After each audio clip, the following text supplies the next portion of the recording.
frameless glass railing is the most impressive finish that you can put on a deck. It's also the most unforgiving. Every mistake is visible. I'm Dr. Decks, 35 years on the tools, 500 plus builds. Here's how I install it so that never happens. There's different lengths of glass, and we want to make sure that we have a proper layout so it looks nice on the deck. You can't just use all the same size glass for every single piece. The glass comes pre-cut in varying widths, but only certain types. So you have different widths of glass depending on where your layout is. For this deck, we're gonna be doing this section right here for now. So I have a 60-inch piece here, a 54-inch piece here, and another 60-inch piece here, with about a 3-inch gap is what I have calculated.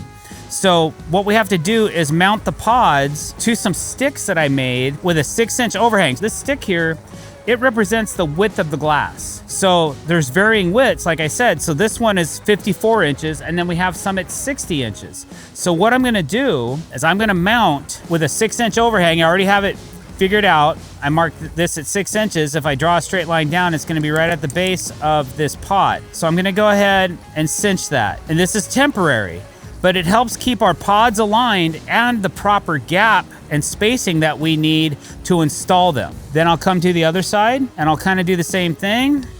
And there's one thing you want to make sure of when you're installing these. There's one side that has the removable LED and the height adjustment on it. I always put those to the outside of the glass pointing out. And then there's a wire right here that's going to come down. This is where we're going to drill a hole through the deck. Once these are attached, it's like a dumbbell. So now I can move this around easily to and fro, wherever I want, get my layout right, and then I'll know exactly where I need to drill the holes for our fasteners and for the wire. One of the most important things that you need to do is have adequate blocking installed in your deck before you install these pods on the deck.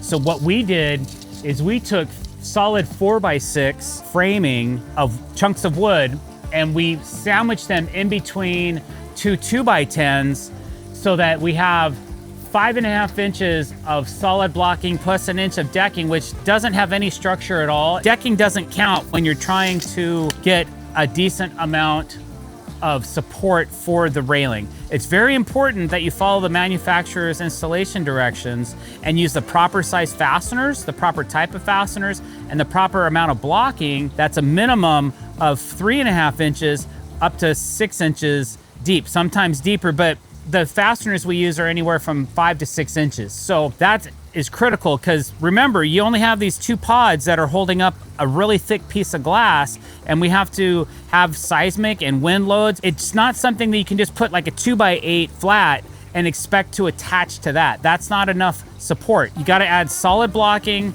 with structural lags to hold it all together so that it doesn't tear away in a high stress situation. It's beautiful, but it's also safety glass. So you gotta remember that these two pods gotta withhold 400 pounds a piece of pressure. And layout is so important when you're working on a project like this where you're gonna have pods going in certain locations. All right, and then you can see up here, we have 4x6 flat, and it's framed in between the joists. We have construction legs holding it all together and through the ledger board, which you can't see because there's fascia on it. Why is there 3 together in one spot? Because the way that this railing works out, there's gonna be 2 pods that are semi-close together, and then there'll be some space, and then there'll be another pod, and then there'll be a pod next to that one, because the way that the railing lays out, there's like 2 pods with 2 pieces of glass going like this, 2 pods there, and then 2 more away.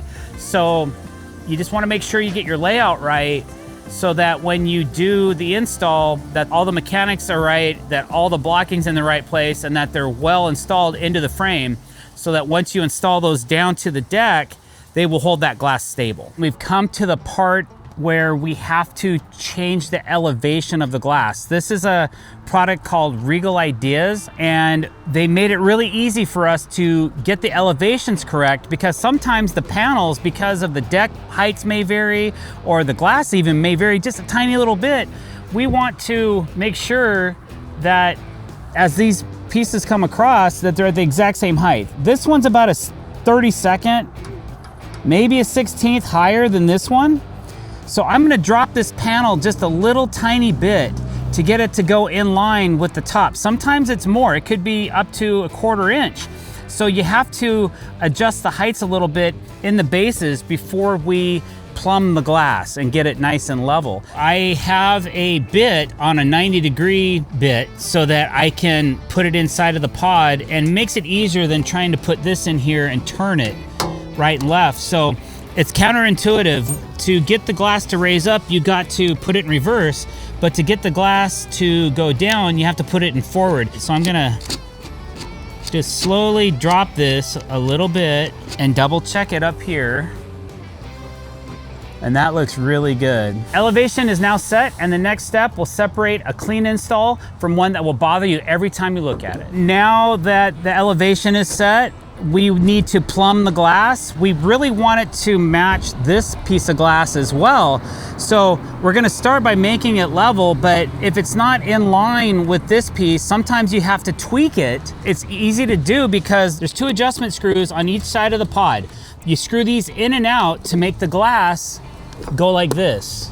So if you tighten the bottom of one side and you tighten the top of the other, it's gonna really make it go like this. If you turn it a little bit, you can adjust it and make micro adjustments with these screws to get the glass to do what you need it to do. On this particular one, I gotta cinch the top in because I need the glass to move this way. On the same token, he's gonna tighten the bottom in so it makes the glass turn so it becomes more in line with this piece here. So I can actually just kind of look at it and go, wow, we're actually a little too far, and we are because we're past plumb. So I'm gonna tell him to tighten his top a little bit. As he tightens the top, it'll start to bring this back. I, on the other hand, could also tighten my bottom. We're almost there. Let me do my bottom a little bit. Okay, I can tell that it's pretty tight. Okay, that's pretty plumb, but I can see right now, we're still not on the same plane as this piece. So what we're gonna do, we're gonna take this out of plumb a little bit so it stays in line with this piece of glass. Tighten yours up a little. Okay, cinch on 3. 1, 2, good. We're not quite plumb, but I can see we're looking really good on this line with the glass. So I'm happy with that. We're gonna go do our last piece in this run. Chugga, chugga, chugga, chugga. Chugga, chugga, chugga, chugga. What the hell?